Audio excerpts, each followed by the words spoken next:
Hey pageant fans, I'm Theresa K. I'm a pageant coach, and welcome to T Stands on Pageantry, where we talk all things pageant related. If you're a returning subscriber, welcome back, and if you're new here, thanks for joining us.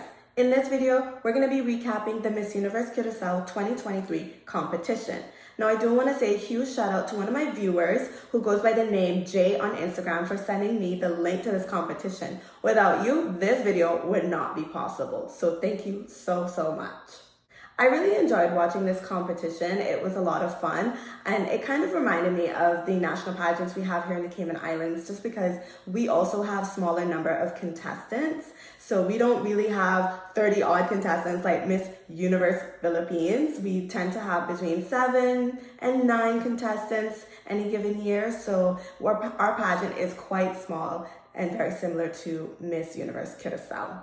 Now let's talk about the segments of the competition. So I did not notice if there was an opening number because I had to fast forward through the video. I don't know if I missed it, but I didn't see an opening number. So I saw the introduction, there was a swimsuit segment, they had a national costume segment, then there was the evening gown segment, first round of final question and answer, and then second round of final question and answer for the top 3. And speaking of the top 3, if you watch my previous video, you'll know that I had a top 3 of Miss Bianchi Compare, Miss Kimberly Fernandez, and Miss Kim Rawson. And wouldn't you know, those were the 3 ladies that ended up in the top 3. So congratulations to you ladies. You did very well. And all of the ladies should be very proud of themselves for going through this competition, because I understand that they only had 40 days to prepare for this. So getting prepared for a pageant in 40 days it's a lot of work. So I commend them, and I thought that they did the best that they could for having gone through a very short time period of training. So the first thing I want to talk about is the introductions. For the introductions, the ladies wore a silver sequence dress. It was a cocktail dress. It looked nice on everybody. It was nice and shiny and nice and bright. The colors, the lights reflected nicely off of it. So I thought it was a nice choice for the introduction. And I'm going to talk about each contestant during the introduction because I feel like it's a good summarization of how I felt about all the contestants throughout the entire competition. So up first is Miss Bianchi Compare. So I thought Bianchi was bright, she was cheery, she was bubbly, and I felt like her walk matched her personality on stage. The one thing is that I would say is that I would like to see her do more heel to toe, because I think that that's a more graceful walk. I felt that she was very smiley, and I love her smile. She has a very gorgeous smile.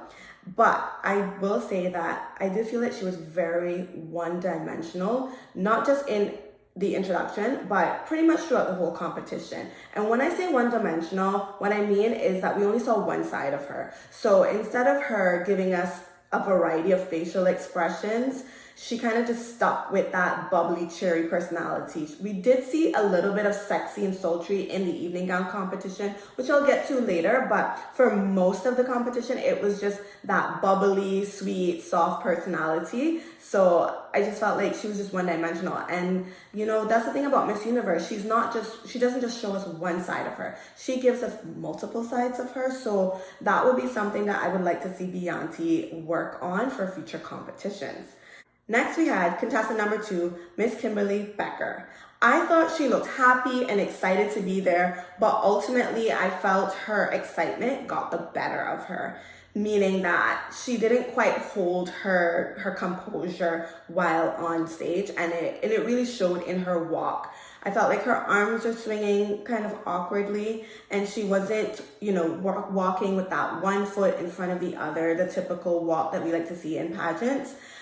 So I think that that's something she could work on. I also felt that she was rushing, and I get it. When you get really excited and it's your first time on stage for the night, it can be a bit like, ooh, adrenaline, and you're just like, yeah, like I'm ready, I'm here, and I'm ready to go. But you gotta slow it down. You still have to find your pace and keep it, but it can't be a rushed thing, because you want to give the judges as much time to take you in and to really score you. If you're rushing off the stage, then they're not gonna have enough time to really score you. Number 3, Nathania Hill. I love that she took her time with her opening pose. Her walk looked decent. She had a smile throughout, but she didn't quite bring as much personality to the stage as she could have. I also would have liked to see her look at the audience when she was exiting the stage. So when you're exiting, you really do want to look over your shoulder at the audience as you're leaving, because you want to maintain that eye contact. That eye contact is so crucial when you are competing in a pageant like this. I also felt like she was a bit one-dimensional. She had a smile on the whole time. There was no fierceness really being given. And so I feel like that's something that she could also work on for any future competitions. Contestant number 4, Miss Kimberly Fernandez. I thought she had a great walk.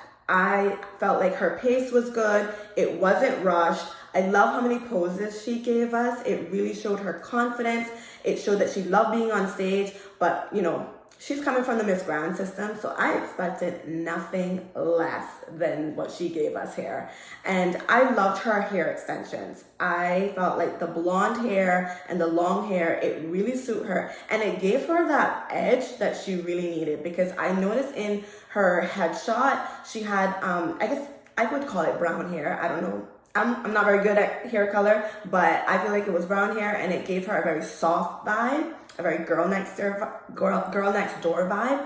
But here with this blonde hair, long blonde hair, and the hair flip that she had at the front, I felt like it really added the sex appeal. It turned it up tenfold for her, and she just looked really good on stage. She definitely gave us the sexiness that we were looking for, the fierceness that I've been wanting. So well done, Miss Kimberly. You did a really good job with the introduction. Contestant number 5, Julia Schreiber. I thought that she looked really pretty on stage, and she looked very confident, and I loved her smile. However, I will say that she needs to improve on her walk. I think she has a lot of potential, but I noticed that when she was walking with bent knees. So ladies, you really want to extend that leg when you're walking. You don't ever want to walk with bent knees. And I felt like her walk felt more like an everyday regular walk, as opposed to mastering that pageant walk that we like to see, you know, putting that one foot in front of the next, walking heel to toe. I think she has a lot of potential, but I think there's improvement that needs to be made, and I absolutely think that she can improve. So I'm hoping that she will go back, get some training, and come back and recompete, because I think she's got a lot to offer, but I just think she wasn't fully there yet. Number 6, Kim Rawson. I loved her opening pose. It really emphasized her curves. I thought she looked confident in that opening pose, and I like that she really held her poses for a few seconds. Some of the girls, they would land their pose and then they would just quickly move on to the next thing. And I like that she held that pose and she was there and she let us soak it up. And I was like, yes, Kim, show us that you love being on stage. That was absolutely the best for me. I love that about her. I love that she was actually scanning the judges and the audience. So when I say scanning, I mean that she was giving eye contact. She was looking at the judges, she was looking at the audience, and I like that, because that connection is so invaluable when you are on stage. You really have to try to maintain eye contact with your audience and with your judges, because that shows that you're confident. It makes the judges feel like, oh, she sees me and I see her. I thought her walk was really interesting. It was slow yet sexy. One thing I did notice is that she tends to stomp on one foot, meaning she walks very flat-footed on one foot. And I think that, again, just putting that heel to toe, practicing heel to toe instead of being flat-footed will give you more grace in your walk. And the other thing I noticed is that she moves her shoulders quite a lot. So I think you have to really work on maintaining that that posture and keeping the shoulders up and not moving them so much, because it can become really distracting. So overall, I loved her on stage. She looked great. I mean, the height really helped her out there. And I also love that she wore her natural curls. They look really great. I love that for her. Number 7, Tiani Braffhart. So I love the opening pose that she gave us here. The leg pop was everything. Love how she did that turn into the second pose in the center of the stage. Love that she was very smiley and looked like she was just having fun. She had great energy here. I did notice though that her arms were swinging a bit too much, so I think she just needs to work on bringing that in a little bit more. And I like that she looked at the audience when she was exiting, and I love just watching her on stage. I thought her energy and her presence was on point. She did a really, really good job here. Okay, now we're gonna switch over to the swimsuit segment. Contestant number 1, Beyonce. I thought Beyonce looked pretty. She had good strides. She was fun. She was bubbly. She was super cute. She was confident, great presence. I liked her poses in this segment, but again, she was too one-dimensional. She was too cute for me. She just smiled the entire time. And the thing was is that I wanted the sexiness. For me, swimsuit is fun, it's flirty, and it's sexy. And I didn't get the flirty and the sexy. I got lots of fun, bubbly personality, but none of the sexiness. Like, everything was just fun for her. And that would be my critique for Beyonce, is to work on bringing out that sexiness. And I know it's there because I've seen it in your photos. Bring that same energy that you have in your photos to the stage, that fierceness. That is all that is missing from your performance. Contestant number 4, Miss Kimberly Fernandez. Okay, I thought she was by far the sexiest we had seen at this point. I loved the walk. She had good poses. Her strides were good. Her energy and presence were on point. I love that she gave us sexy, flirtatious facial expressions. Finally, because we had been starving for that. I think the blonde hair, again, it just really helped to give her the edge, the sexiness that she needed. I mean, she was feeling herself, and because she was feeling herself, I was feeling her. Number 6, Kim Rawson. Okay, she has an amazingly fit body. Of course, she's an athlete. I love the opening turn, but I wish the camera had caught it from front on. So I think the camera was still following Julia while she was exiting instead of focusing on Kim, who was entering. So we missed that turn from the front, and I feel like it would have been so much better if we could have caught it from the front. I thought she looked really statuesque on stage. She had a great smile. She looked confident. And like I mentioned before, she's really gonna have to work on not moving her shoulders so much. So she puts a lot of emphasis on one side of her body when she walks. But overall, she had a lot of presence. I love that she posed in a way that accentuated her curves, because that brought some much needed sexiness to her performance. Now let's move on to evening gown. We gotta talk about Beyonce's gown for a second here. So the first photo that I saw of her gown, I was not really paying attention to it. I was like, wow, the stage lights are really hitting her very intensely. Because I kind of saw it at a time when I think it was busy, so I was just scrolling through, I wasn't really paying that much attention. I was like, wow, the stage lights are hitting her really harshly. Like, what is this coloring? Anyway, when I eventually had some downtime and could go back to it, I realized that it wasn't the stage lights. It was the actual sheer paneling of her gown. And I understand that there was a story behind this gown. Apparently, she wanted to incorporate the colors of Curaçao's sunset, and as well as it was inspired, I guess, to embody the spirit of Queen Emma Bridge, who I gather is an iconic figure in Curaçao. However, I just feel like the vision and the execution did not come together well enough for me. I don't know how you guys felt about it, but it was not my favorite look for her.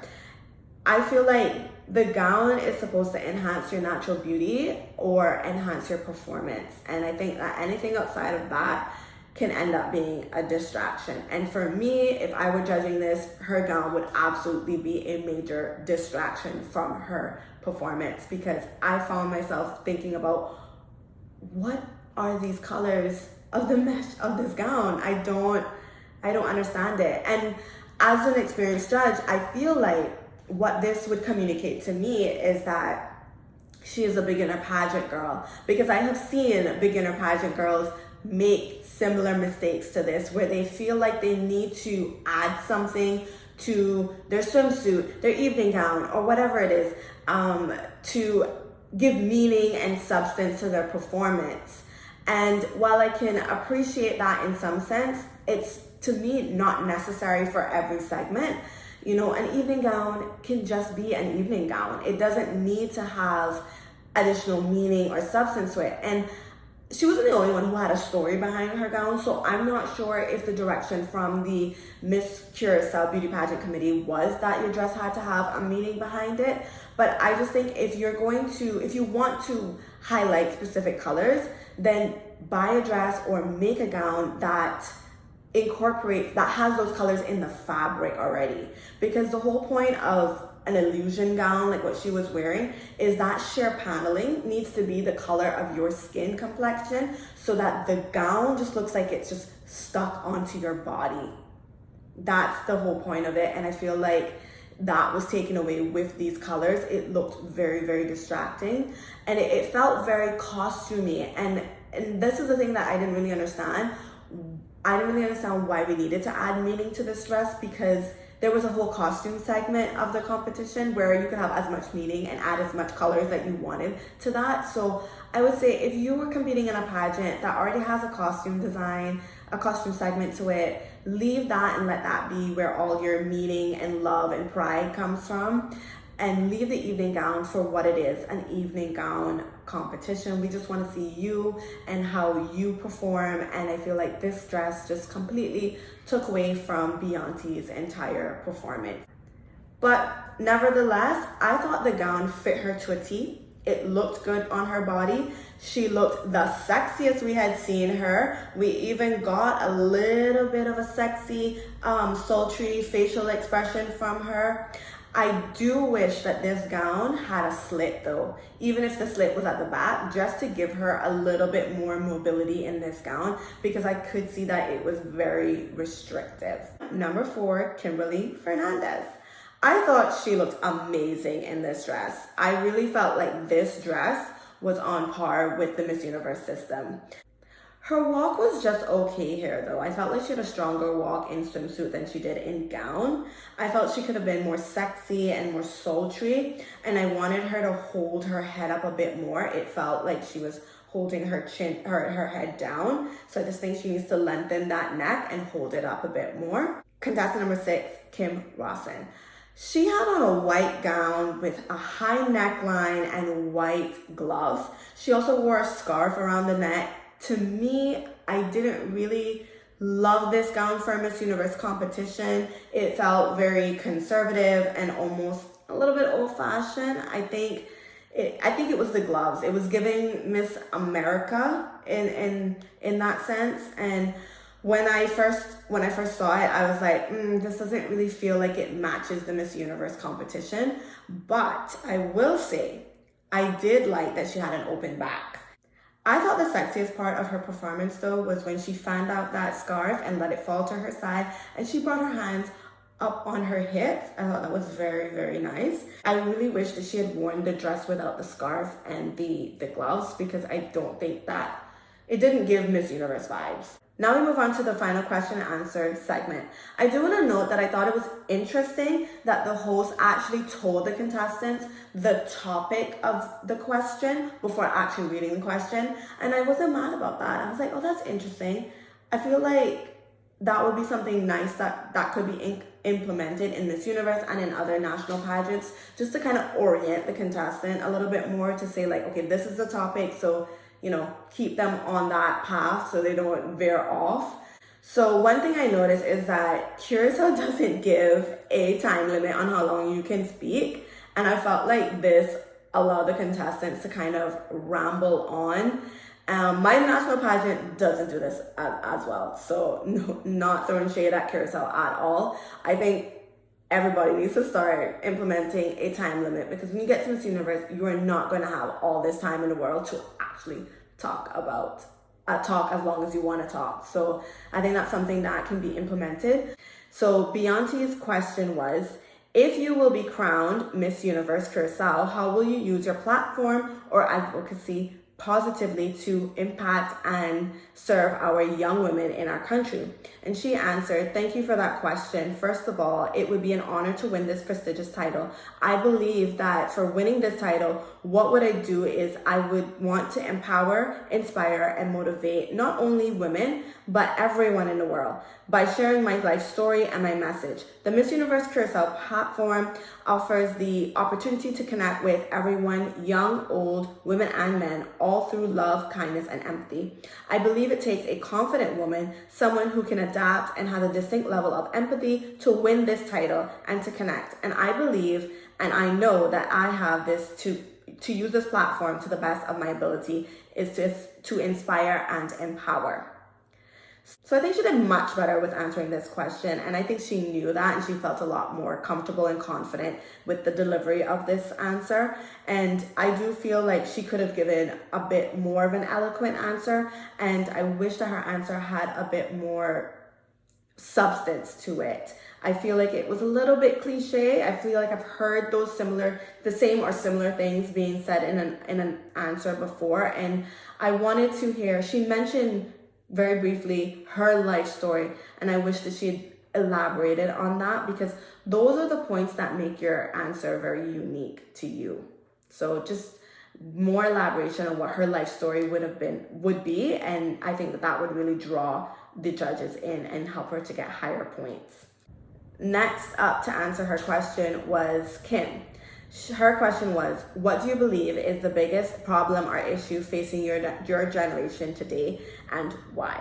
She responded with, I believe that the biggest problem facing our generation today is unrealistic comparisons that we have on social media, and that leads to anxiety, depression, and also sometimes body image issues. I think that we as a generation should be unique in the way we are. Be yourself, believe in yourself, inspire others to believe in themselves, and pursue their dreams that they have.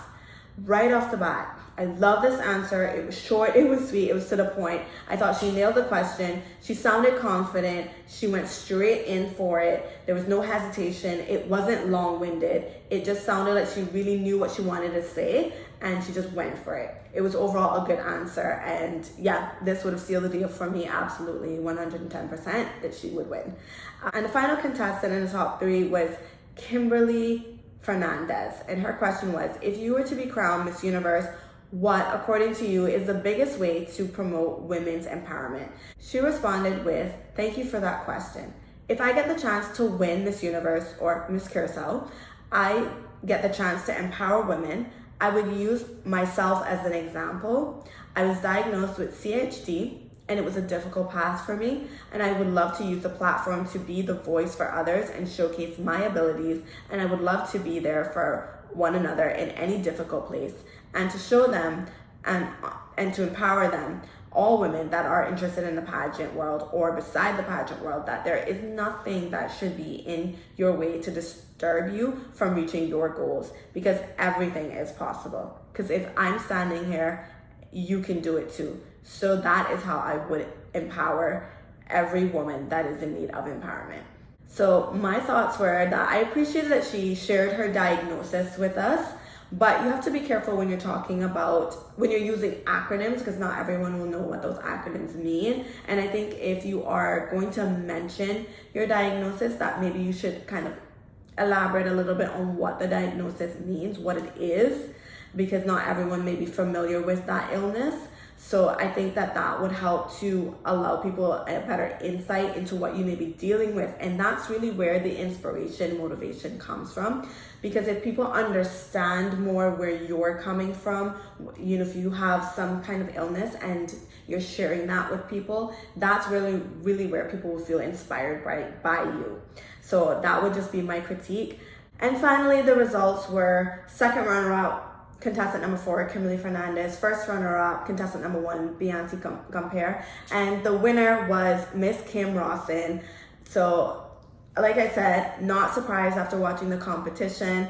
I will say that I wish the host had been a little bit more dramatic or built the anticipation up a little bit more, because the announcement of the winner felt a bit anticlimactic. I actually missed the announcement because I it just came and I wasn't prepared for it. So it's like, oh, they just kind of said it. There was no hypeness around it, and I really wish they had hyped it up a bit more.